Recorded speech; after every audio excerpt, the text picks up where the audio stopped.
From the CyberHub bunker and studio, you're tuning in to the CyberHub Podcast.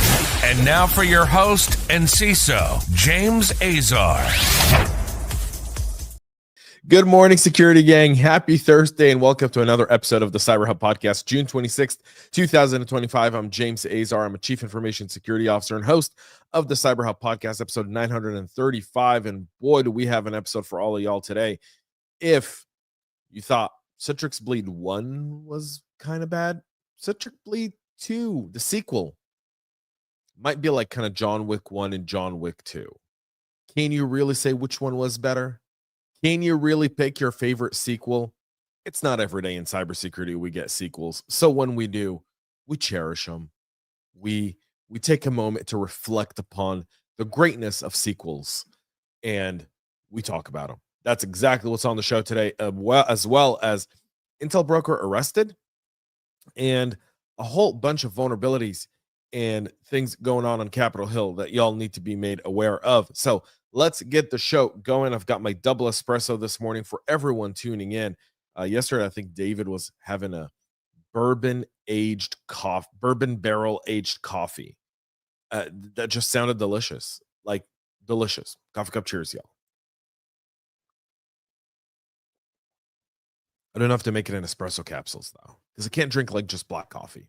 Got an issue there. All right. Well, that's inconvenient. All right.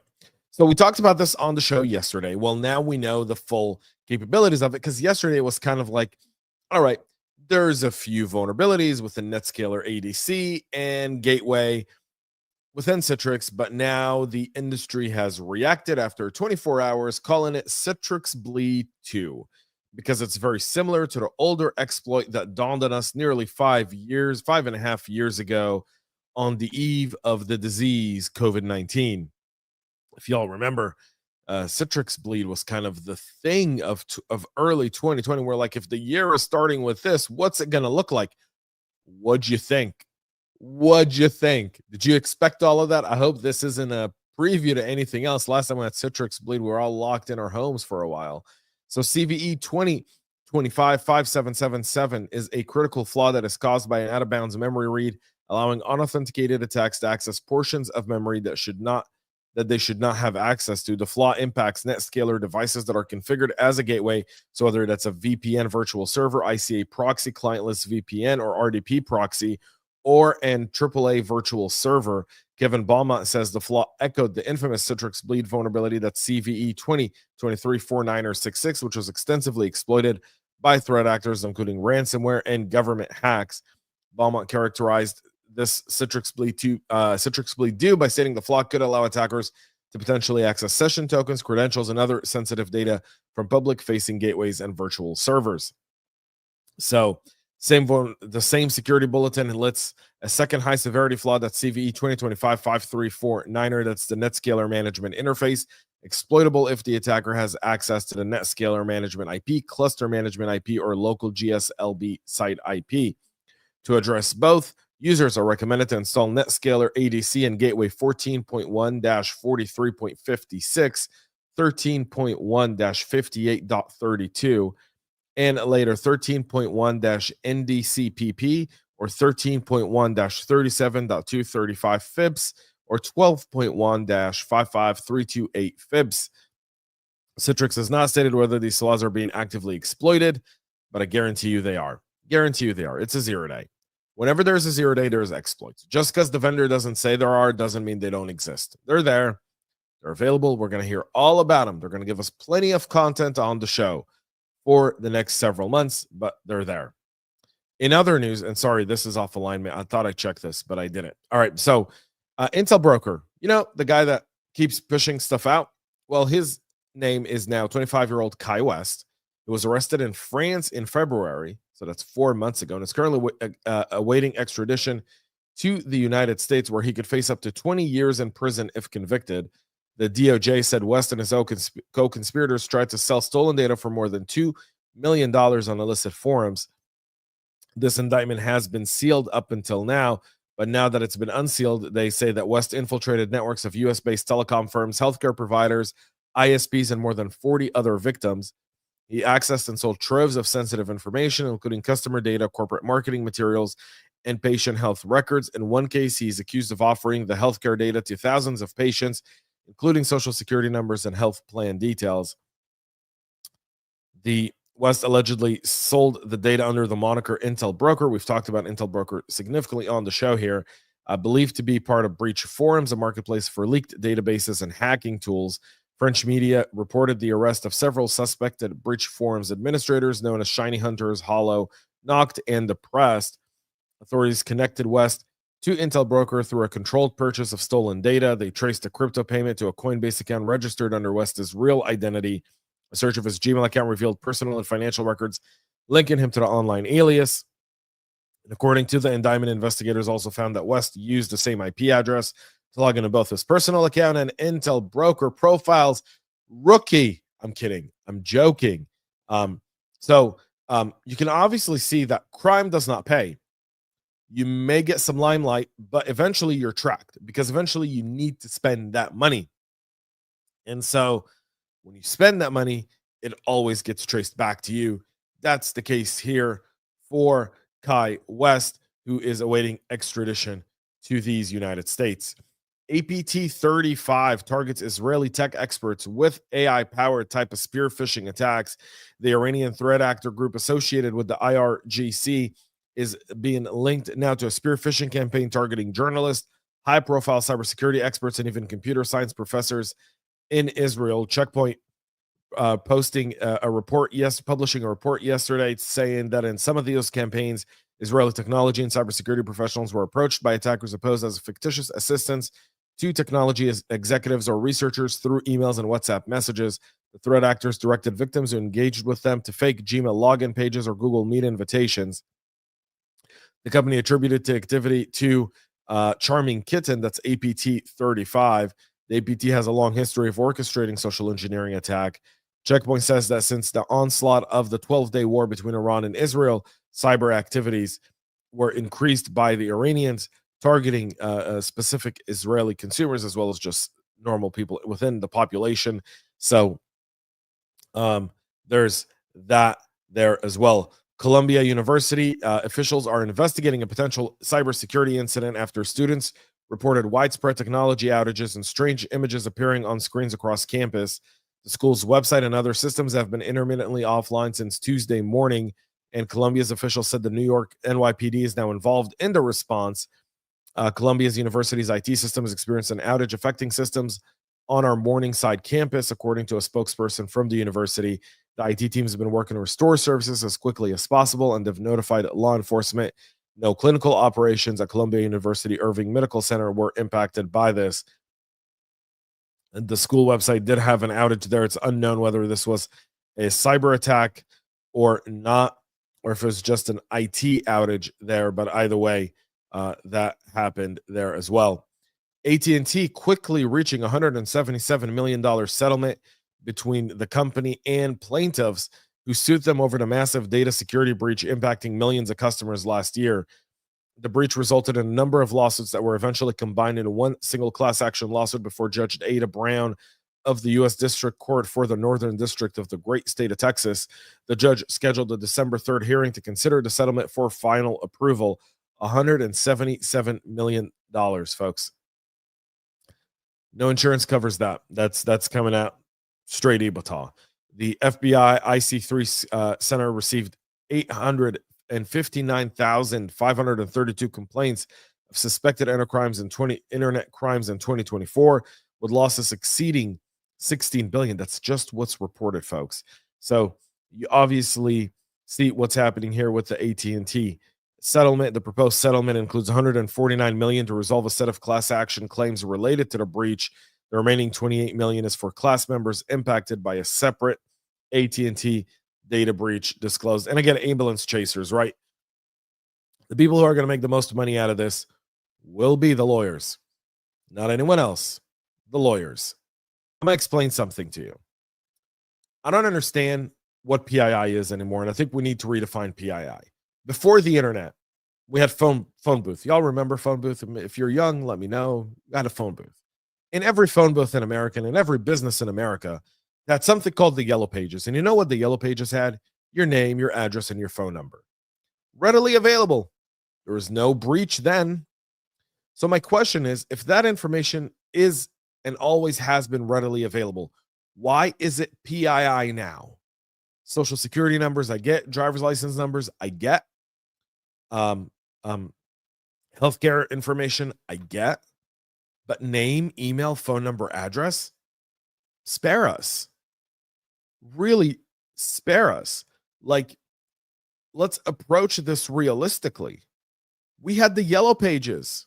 For those who don't know what the Yellow Pages are, look it up. It's a book, yay big, in every city in America. And it lists everyone who lived in the city, their name, phone number, address. Just look them up. Hey, I'm trying to find, David Smith. You go to Smith, you find David. You'll see there's 20 of them. Then you put a quarter in and you call until you find the right David. That's how you know you got the right address. Then you go visit that person. And you didn't have a map. You probably stopped at a gas station. Or you stopped in the street going like, how do I get to street so-and-so in your city? I'm trying to visit David Smith. That was a thing. It's beautiful. It was amazing. I'm all for the internet. I'm all for advancement. But $177 million that AT&T has to pay for inadequate data security practices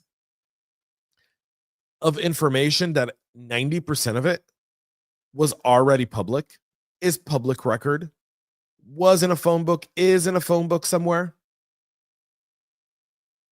I don't know. It's a debate we need to have. Is PII exaggerated? Are we setting up a really bad standard? And then are we defrauding our own companies from being able to invest in creating more opportunity within our country? Because that $177 million is coming out of somewhere. And it's likely going to come at the expense of something else. And no one suffered $177 million worth of damage from the AT&T breach. No one has. So can we be frank about it for just a minute? Can we be honest with ourselves for just a minute? Maybe it's time we change our approach with regulators. Maybe we need Congress to do something very, very different. Maybe our states need to do something very, very different around PII. I'm just saying it's time we rehash this topic and talk about it more significantly. So there's that there. Let's get into some ConnectWise remote access applications that are being hijacked by threat actors to hide malicious code and compromise systems, according to G-Data. So we talked about this a few days ago on the show, the ConnectWise issue. I'm bringing it back up because ConnectWise is just so it's everywhere, especially within the MSP world. And so that's really significant because in the MSP world, the help desk really does rotate. So it introduces that ability for someone to really someone to connect to ConnectWise and then allow this to happen. So you just want to keep an eye on it. You just really want to monitor this. I'm not going to go into it. We talked about it a few days ago here on the show. If you missed it, you can go back, I think, to Tuesday's episode. We talked about this ConnectWise vulnerability. I bring it back up again like I bring Citrix Bleed up because there's more information, but realistically, the threat of ConnectWise is at the MSP level, is at your and that's where you want to really address it. CISA adding a new critical AMI BMC vulnerability and a 40OS bug patched over half a decade ago to its KEV catalog. CVE 2024-54085 has a CVSS score of a perfect 10. The AMI BMC flies an authentication bypass issue confirmed to impact HPE, Asus, ASRock, and Lenovo products, impacting the Redfish management interface. This defect could allow attackers to take control of a target machine, deploy malware, modify its firmware, and even damage the motherboard. If they're adding it to the KEV catalog, it means there's active exploits. That's the rule of thumb from everyone I've ever spoken with at CISA. If we add it to KEV, it's because we're seeing it exploited. Please make sure you get it patched up. Please. And then the 40 security defect exists because of a cryptographic key used to encrypt sensitive data that's hard-coded in the software. That's CVE 2019-669 or 3. That's got a CVSS score of 6.5. A critical Cisco ISE and Cisco ISE passive identity connector could lead to remote code execution. Those are CVEs 2025-20281 and 20282. They've been given the perfect score of 10 on the CVSS scale. Both impact specific APIs within the affected product. 20281 exists because users supplied input is insufficiently validated, allowing remote, unauthenticated attackers to submit crafted API requests and execute arbitrary code with root privileges. It's a perfect 10. It's a real threat. Patch this up immediately. Put this at the top of your list, because the moment they're able to do this, it's an unauthenticated attacker. It's not very complex. It's a specially crafted API request. I could pull up Claude right now and do this with you live on Claude, and we'll get the code. And we'll get the API request. And 20282 exists because of a lack of file validation checks that does allow the attacker to place arbitrary files and privileged directories on vulnerable systems. 20281 affects ISC and ISC PIC releases 3.3 and later, and was fixed with 3.3 patch 6 and 3.4 patch 2. 20282 only affects ISC and ISC PIC release 3.4. Regardless of configuration, it's 3.4 patch 2. So make sure you get those addressed there. The DoD issues a new first kind of a DFI, a request for an RFI, so a request for information, published Tuesday by the CIO over at the Department of Defense around risk management frameworks, specifically trying to kind of revamp them around NIST 853 under a slimmer approach of design, building, testing, onboarding, and operations. Katie Arrington, DoD's chief acting information officer, said reworking the framework in that way would reduce redundancies that slow down the department's cyber processes. Obviously, the DoD has a CIO that's now been nominated, so we'll see how the new CIO takes this there with Kirsten, if she'll keep Katie's move or take it out. But it's there now, and they're going to get feedback on it either way. And in a hearing yesterday at Capitol Hill around quantum computing, U.S. officials were warning the federal government must urgently modernize its cybersecurity infrastructure to prepare for quantum computing. So, preparing for a quantum age when cryptography breaks was the title of the hearing on the Subcommittee on Cybersecurity, Information Technology, and Government Innovation. The idea here in general was quantum is coming. That came from the U.S. Government Accountability Office. That's come from industry as well, and from places like IBM and other organizations as well, saying that the standards are there and there needs to be bipartisan support. Subcommittee Chairwoman Nancy Mace said that the threat posed by quantum computing is not hypothetical. She said there's a need for legislative action and appropriations to accelerate the adoption of post-quantum cryptography and modernize federal IT systems. So likely the subcommittee will try to get something in play. We'll see if it actually happens there. So we'll get that. And no, the show is not pre-recorded. We are 100% live. Always. If it's pre-recorded, I say it up front. That's it for our show this morning. We'll be back on Monday, 9 a.m. Eastern, with all the latest and greatest cybersecurity news. Until then, have a great rest of your day, and most importantly, y'all, stay cyber safe. We love feedback, so make sure to connect with us on social media and subscribe to our podcast on your favorite podcast listening platform.